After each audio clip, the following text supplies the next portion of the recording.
আসসালামু আলাইকুম। ভেট কেয়ার চ্যানেলে আপনাকে স্বাগতম। আজকে কথা বলবো ডি ব্যালেন্স ভেট ওরাল সলিউশন সম্পর্কে। এটি স্কয়ার কোম্পানি একটি পণ্য। ডি ব্যালেন্স ভেট ওরাল সলিউশনটি হলো ভিটামিন ডি সমৃদ্ধ লিকুইড, পানিতে দ্রবণীয় উপাদান। প্রতি 100 মিলি লিকুইডে রয়েছে ভিটামিন ডি 5 লক্ষ আইইউ, গ্লিসারল সহ অন্যান্য উপাদান 100 মিলি পর্যন্ত। বিবরণ: ভিটামিন ডি3 পানিতে দ্রবণীয়। ভিটামিন ডি3 অন্ত্রে দ্রুত ও সহজেই শোষিত হয় এবং এর শোষণ মাত্রা অয়েল অ্যাসিড ভিটামিন ডি3 এর চেয়ে বেশি। এটি পোল্ট্রি ও গবাদি পশুর অন্ত্রে ক্যালসিয়াম ও ফসফরাস শোষণ ও পরিবহনের জন্য অপরিহার্য। এটি হাড়ের মিনারালাইজেশনে সহায়তা করে এবং দুধ-জ্বর এর চিকিৎসায় ও প্রতিরোধে গুরুত্বপূর্ণ ভূমিকা পালন করে। গ্লিসারল কিটোসিস রোগ হতে দ্রুত সুস্থ হতে সাহায্য করে।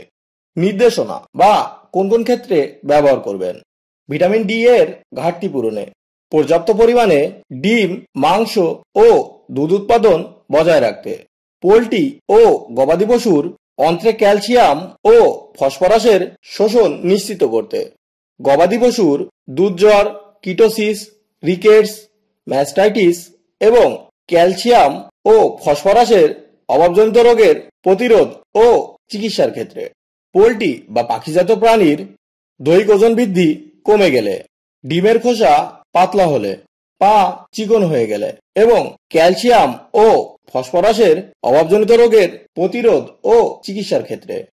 মাত্রা বা প্রয়োগ বিধি: কতটুকু এবং কি পরিমাণে ব্যবহার করবেন। গবাদি পশুর ক্ষেত্রে প্রথম 2 দিন 200 মিলি করে দিনে 2 বার এবং পরবর্তীতে 100 মিলি করে দিনে 2 বার আরো 2 দিন খাওয়াতে হবে। দুধ-জ্বর ও কিটোসিস প্রতিরোধে বাচ্চা প্রসবের দিন থেকে প্রতিদিন 100 মিলি করে টানা 10 দিন খাওয়াতে হবে। পোল্ট্রি বা পাখিজাত প্রাণীর ক্ষেত্রে 1 মিলি 1 লিটার খাবার পানিতে মিশিয়ে 3 থেকে 5 দিন খাওয়াতে হবে। ওষুধ মিশ্রিত পানি 12 ঘন্টা পর পর পরিবর্তন করুন অথবা রেজিস্টারকৃত ভেটেরিনারি চিকিৎসকের পরামর্শ অনুযায়ী ব্যবহার করুন। প্রতিনির্দেশনা: যে সকল পশু বা পাখিজাত প্রাণীর সক্রিয় উপাদানের প্রতি সংবেদনশীলতা আছে তাদের ক্ষেত্রে প্রতিনির্দেশিত নয়। পার্শ্ব প্রতিক্রিয়া: অনুমোদিত মাত্রায় ওষুধ প্রয়োগে কোনো পার্শ্ব প্রতিক্রিয়া দেখা যায়নি। সাবধানতা বা সতর্কতা: ঠান্ডা এবং শুষ্ক জায়গায় সংরক্ষণ করুন, আলো থেকে দূরে এবং আর্দ্রতামুক্ত স্থানে রাখুন। সকল ওষুধ শিশুদের নাগালের বাইরে রাখুন। গর্ভবতী, দুগ্ধদানকারী ও ডিম পাড়া মুরগিতে ব্যবহার: গর্ভবতী, দুগ্ধদানকারী ও ডিম পাড়া মুরগিতে এটি ব্যবহার করা যাবে।